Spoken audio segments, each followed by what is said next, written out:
And welcome back to the By the Way podcast.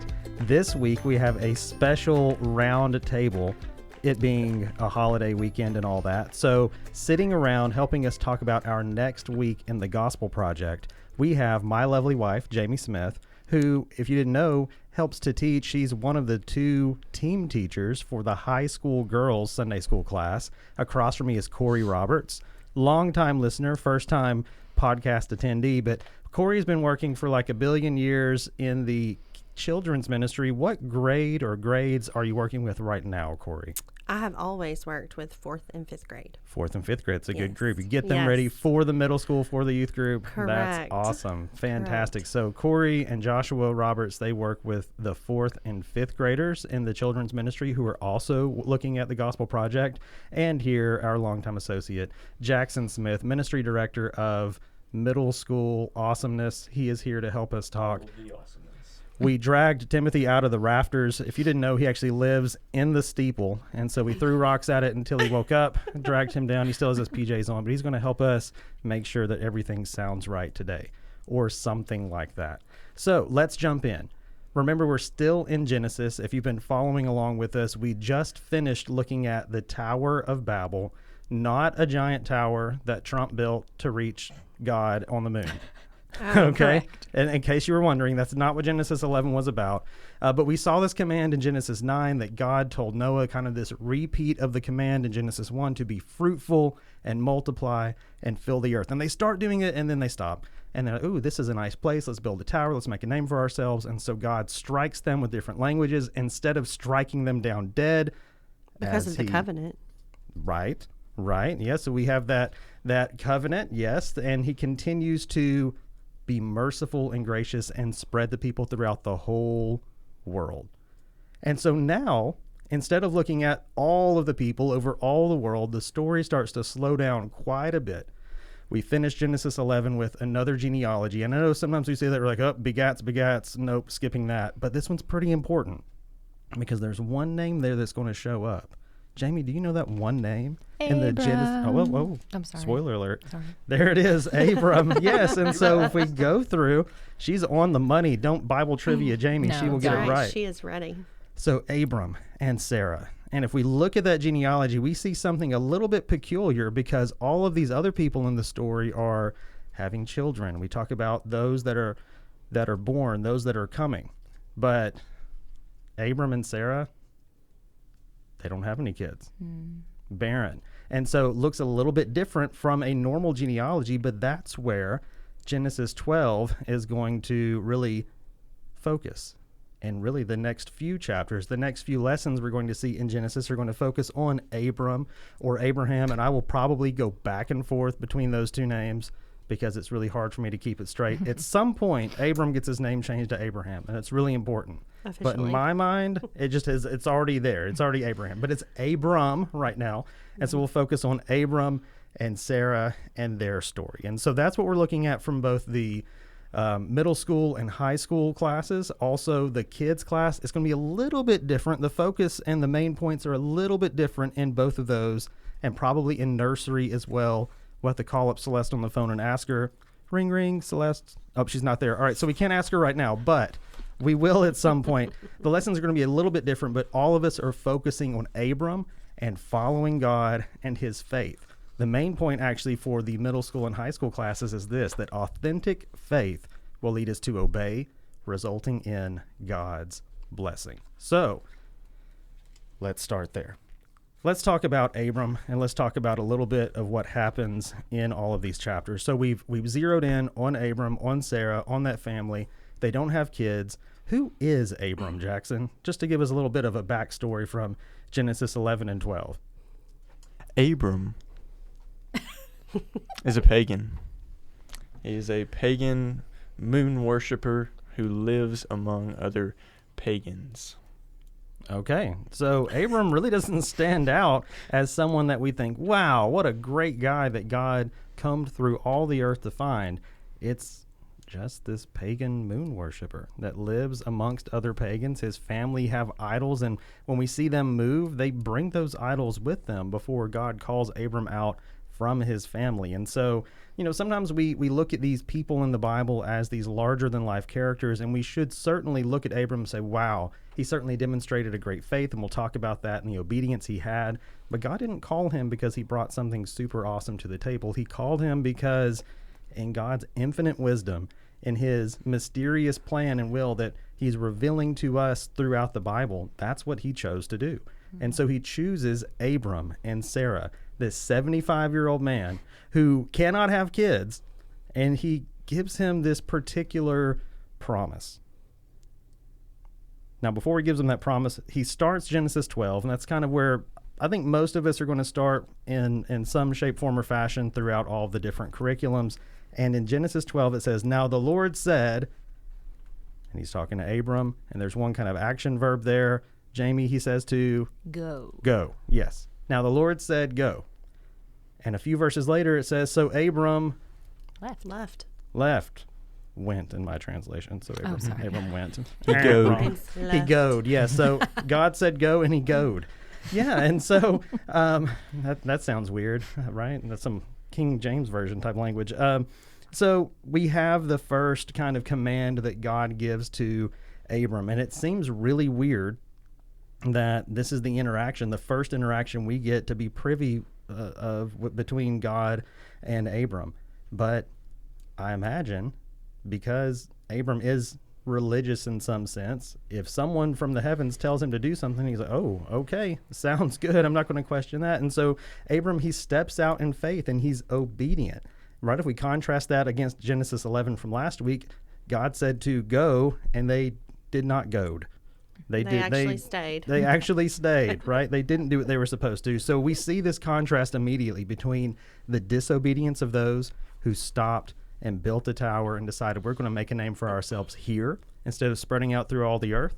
And Abram's response when God says, Abram, I want you to go to a place where I tell you to go, and I want to do this certain thing through you. Abram went. He departed, which is not something, in today's world. I think about my family. Jamie, we've moved from Jonesboro, Arkansas to Starkville, Mississippi to Columbus, Mississippi to South Haven, Mississippi, and kind of all over the place. And that's not that abnormal. Now, some people might grow up and be raised and stay in the same place forever. But in America, it's not that odd for us to go to a different city for college or for work. We're kind of a migratory people. That's not really what you saw in a lot of these ancient cultures. People would grow up in an area and they would inherit their land from their parents and their jobs from their parents, and they would stay there until they die. And so you'd have this one family that really builds that community up over time. So for Abram to leave, and to leave when he's 75, and to leave when he has no heirs, and to leave with really just him and his nephew Lot, and for them to go to a place where they've never been, that really is stepping out in faith. That's a pretty crazy thing for us to maybe not understand and consider that well. And so we've talked about who Abram is, and we've talked about what he's done. We really haven't talked about the promise yet, but let's just talk about that act of obedience that Abram displays. What is difficult about that kind of obedience just in our daily life? Well, you always want to say, go for what? For what? What am I going to do? Why? Where am I going to go? How's that going to affect me? Mm-hmm. Yeah, we have a lot of questions. This is something that Jamie and I joke about a lot. If there were ever some sort of emergency, and I said run.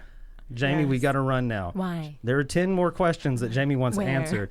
Why am I running? What are we running How from? fast? How fast Who's do I run? chasing How us? long do I need to run for? Who's When can I chasing us? quit? When will they stop chasing us? What did you do to make them so angry that they are now chasing us? And you're like, no, just listen. Just listen now. We are in imminent danger. Now, we've never been in a situation where we were in imminent the Lord. danger. These are all hypothetical situations for me and Jamie, but not for Abram. God said to go. But it's difficult. We have lots of questions we want answered. What about anyone else? Jackson, Jamie, what's difficult about being obedient? Well, as sinful human beings, we always want, and I guess this goes back to what you were saying about Jamie, is like we want to understand first. We think that understanding and preparation should lead to obedience, but really it's trust. It's trusting in the one who's telling us to do something. Just like a child trusts their parent, and so they believe in who their parent is. They believe their parent loves them, wants the best for them, and that's why they obey. Now, that doesn't always happen because kids are sinful, and it's the same with us. It's the same with us in our relationship with God. We always want to get our bases We need to make sure that we are completely prepared so that we can go out and do what God has called us to do. What He just called us to do. He didn't call us to get everything figured out first. And so we have to, our obedience has to be from faith. Well, it plays into the same thing that I know we've all heard this. When you obey right away, the right way, with the right, see, I struggle with it, with the right heart attitude. What you're told when you're told to do it with the right heart attitude. Right, and all the questions don't lend to that. So yeah, it's completely against our flesh. Or completely in line with our flesh to be disobedient. I don't want to do what you tell me to do. I don't really care why you're telling me it, when you're telling me it. I want to be in charge of what I do. So to be obedient, you have to yield all of that. Yeah. And ultimately, like you said, it comes from trusting the one who's called you. And in order to be obedient, we have to set aside our desires, what we had planned, what we wanted to do, what we think is best. Oftentimes, most of the time, in order to be obedient, we have to lay that aside. We have to now live according to what God thinks is best.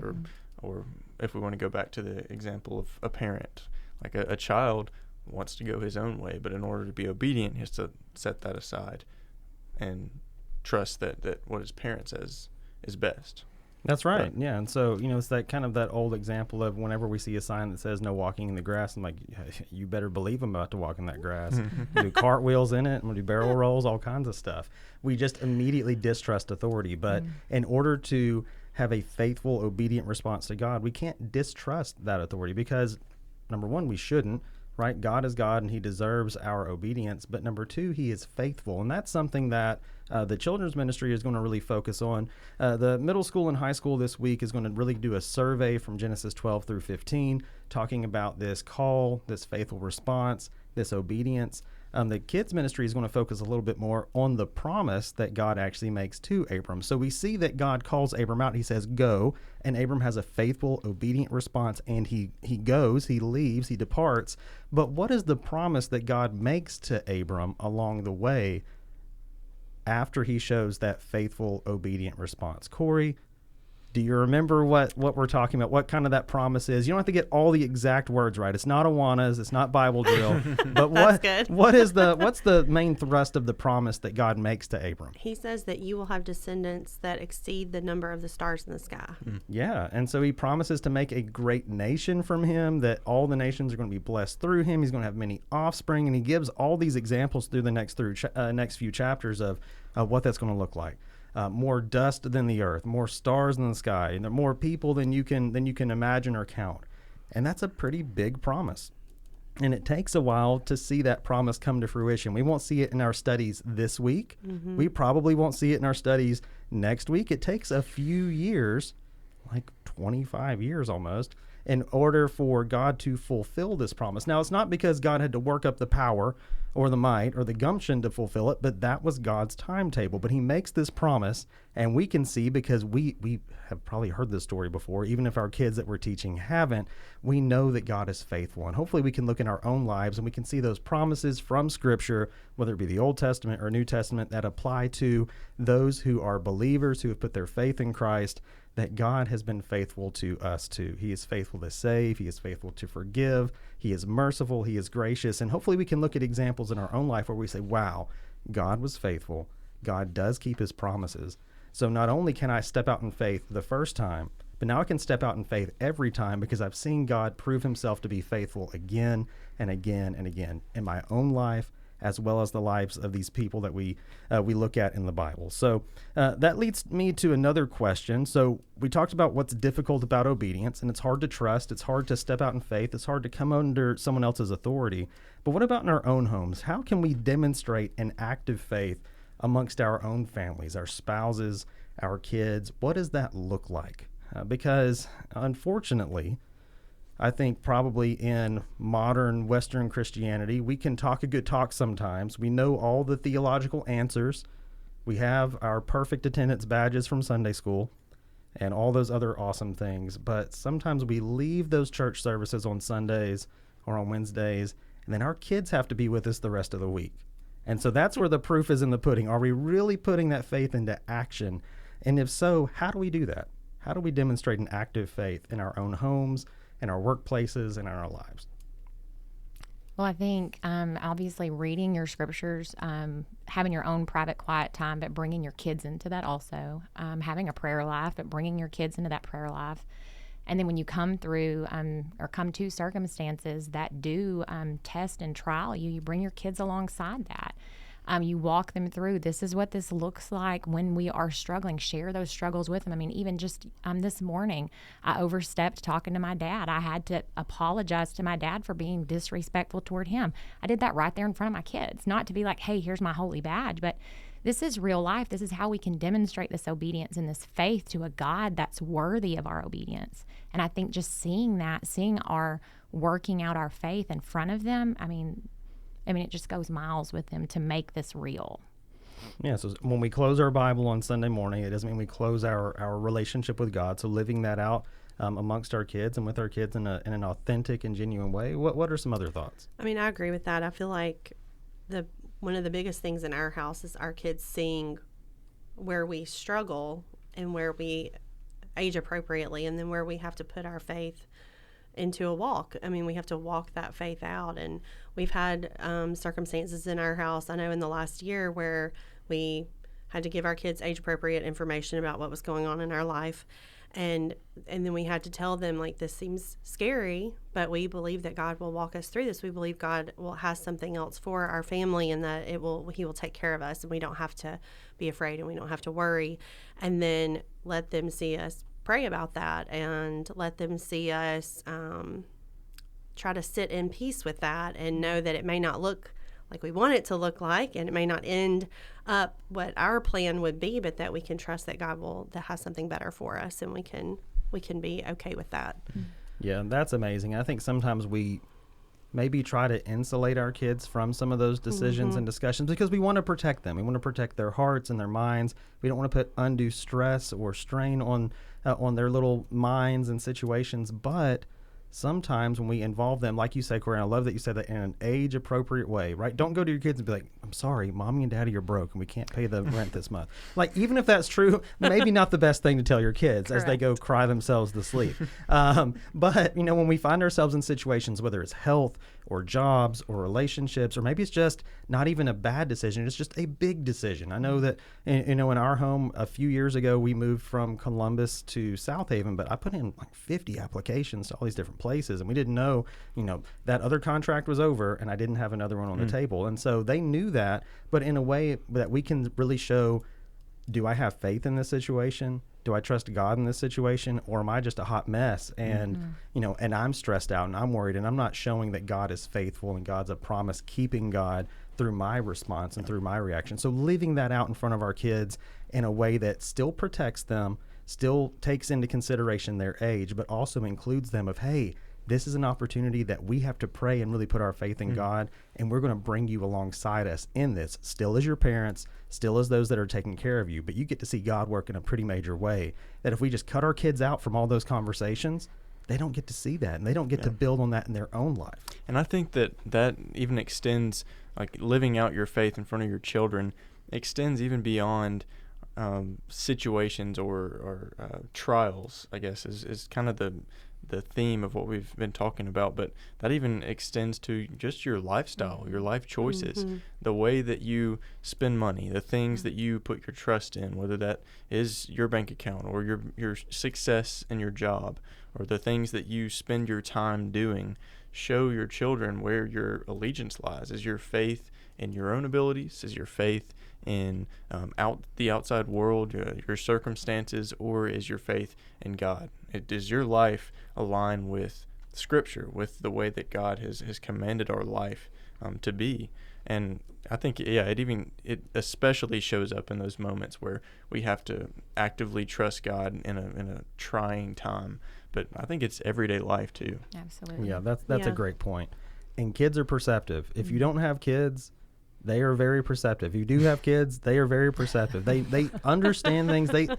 Their feelers are out, and they can see what's under the surface a lot of times. That even if you don't say it, they may not be able to put it into words. Yeah. But even my 6-year-old Evan knows when something's off, and Yeah. he's going to act different, and he's going to see the way that I respond in those daily situations, in those bigger situations. So, we have the opportunity to demonstrate an active faith in our homes.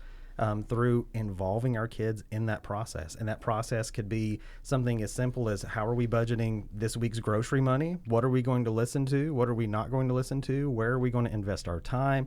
Where are we investing our energy? What do mom and dad think is important? Because that's what they're always harping on, right? Like you said, in the mundane and in the miraculous, we get to involve our kids in all of those things. That's awesome. Well, let's move forward. So we see that God calls out Abram. Abram obediently goes. That faith leads to obedience. The next point, at least in the middle school and the high school lessons especially, is Abraham's reward. Now, not in some sort of prosperity gospel kind of name it, claim it type thing. But we have to understand that there is a biblical principle when we step out in faith and we are obedient to God, that he does bless that. Now, that blessing may not look like, as someone at this table said, a Maserati, right, if we step out in faith. But it is going to look like a closer, deeper relationship with God, a growing maturity in our Christ likeness. And for Abram, it looked like a promise that's going to eventually be kept. So for the middle school and high school, we go from Genesis 12 to Genesis 15, and we cover a lot of ground. Really about 10 years pass, and a lot of things happen. Abram and Sarah go to Egypt on vacation. Not really. There's a famine, and they have to go there. Don't handle that greatly, right? Abram tries to pass off Sarah as his sister, which is kind of right, but not really.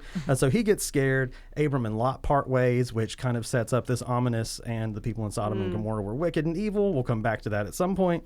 So Lot takes the good land. Lot gets in trouble, and Abraham has to raise an army and kind of get him out of that. We meet this dude named Melchizedek, and we're not going to talk about him at all, but he'll come back in a couple of years when we get to Hebrews, and we'll figure out who this Melchizedek dude is. And then God speaks to Abram in a vision about his promised offspring again. So 10 years goes by, and God's making this same promise. Like, oh yeah, I'm going to make a great, all the nations of the world are going to be blessed through you. You're going to have many offspring. They're going to be like the dust of the earth. And then he comes back to him again, and Abram's like, you realize I don't have any kids, right? You know I'm 85, and Sarah's barren, and the only person I have is this servant of mine. Like, is that what you're talking about? And God stops, and he reiterates that promise.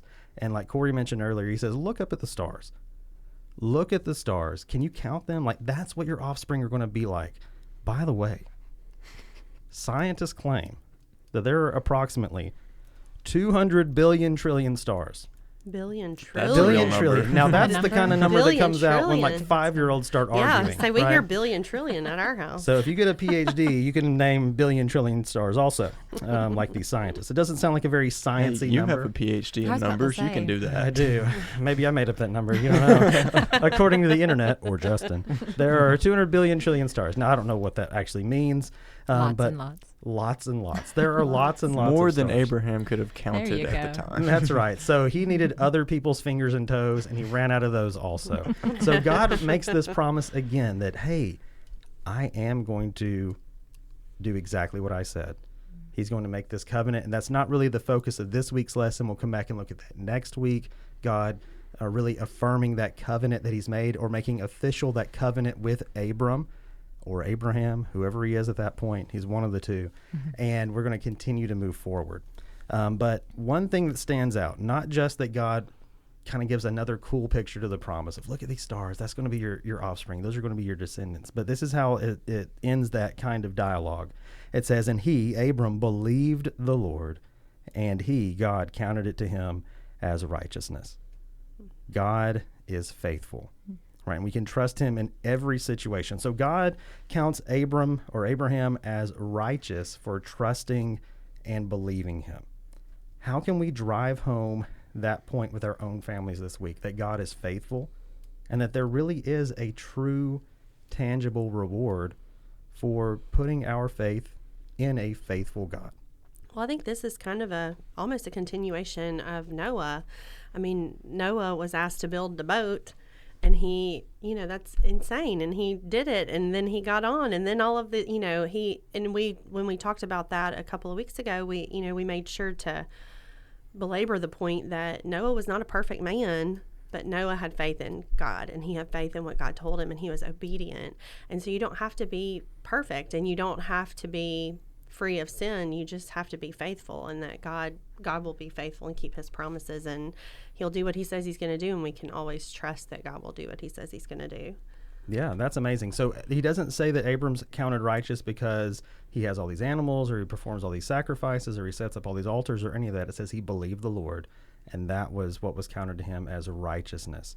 That's an amazing thing. Abram wasn't perfect. Noah wasn't perfect. I love that. Really, if we go through kind of a survey of what have we seen so far in Genesis, it's either a faithful response or an unfaithful response. Mm-hmm. Adam and Eve may not have known why they weren't supposed to eat of this tree, but they were supposed to believe that God was trustworthy, and they failed. Noah is supposed to build this giant boat when there is no rain, and he does it. He puts his faith in God that, okay, well, hey, I'm building this boat. There must be a reason for it. Collecting all these animals must be a reason for it. I'm not charging admission to a zoo, but there must be some reason that I'm doing these things, and he does it, and that righteousness saves him and his family. Now, Abram's kind of at that same juncture. Are you going to put your faith in God or not? It says Abram believed. He wasn't perfect, but he believed, and he was counted righteous. That's awesome. And what else can we do? I love that when we talked about the Noah story, we talked about, just like we're saying, demonstrating our faith by our obedience. And that's that response that we have to have, like Jackson talked about on Sunday. But the ultimate faithfulness is from the Lord. We're going to mess that up. We see Noah, he was not perfect. He was a sinner. We see that as Abraham. He's called him out. Abraham has responded, but then we run to Egypt. And then we turn into a liar and we turn into a coward. So we're going to screw this up. So the thing I think we can walk this out with our kids is, yes, we should demonstrate our faith by our obedience, but we're not going to nail it 100% of the time. There's mercy that comes, but he is 100% faithful. He is upholding his end of the bargain 100% of the time because he can't do anything but to do that. We're going to mess that up, but we still walk in obedience as best we can, but also rely on his mercy when we mess it up. And his plan will always go forward. His plan will always go forward. Yeah, I think that another point that we have to drive home, not because we haven't heard it before, but because we fail so many times to remember this in our day-to-day walk, is that faith is not based on our understanding of our circumstances. We talked about this at the beginning. Our faith, like when our faith is, it's time to lead to obedience, we don't have to get everything in order first. We don't have to have total understanding of what God is doing or what this situation is going to turn out like. Our faith is having an understanding of who God is, and we rest and trust in that, and that type of faith leads to obedience. And that we've heard that so many times. We've heard it preached. We've read about it in Scripture, but so often that fails in our day-to-day walk, and so we can't say it enough, especially to our students. That's right. Yeah. So whether it's in your classes that you're teaching, if you're listening to this as a teacher, or in your homes with your kids, right, we get to experience God's faithfulness every single day as we respond obediently or as we respond disobediently, because unfortunately we're going to do that sometimes too. We don't have to hide that from our kids either. Listen, they know you're a sinner. I know my kids know I'm a sinner. And when we can recognize those situations where I've messed up, and I think that's one of the hardest things I've had to do as a father over the last 14 years is go to my kids and apologize and ask them for their forgiveness and to reconcile those relationships that way. But even in those moments, being able to point to, hey, I'm not perfect, and I'm sorry that I've done this or done that, but praise God that he is perfect and he is forgiving and he is faithful and just to restore us and cleanse us from all unrighteousness when we do ask for forgiveness, because he is that firm foundation. Even when we don't understand exactly what's going on. I don't know, if I'm Abram, how those stars in the heaven are going to translate to kids and grandkids, but he believed that. If I'm Noah building the boat, I don't know where we're going on this crazy journey, but he believed that. And we have the opportunity, it may not seem as crazy, but every single day we're making a plethora of decisions, and we have the opportunity to put our faith in things that we don't always understand, because God is faithful and he is going to keep us even when we don't. I think of that song, He Will Hold Me Fast. Even when we're not faithful, he will hold us, because he is a perfect God, and that's what he has chosen to do. That's his character. So that's awesome. So let's do that this week. Let's live out faithful and obedient lives amongst our kids. Let's talk about those things, whether you're at a pizza buffet or a volleyball game or a softball game or wherever you find yourself, make sure that you're having these discussions about our faithful God, by the way.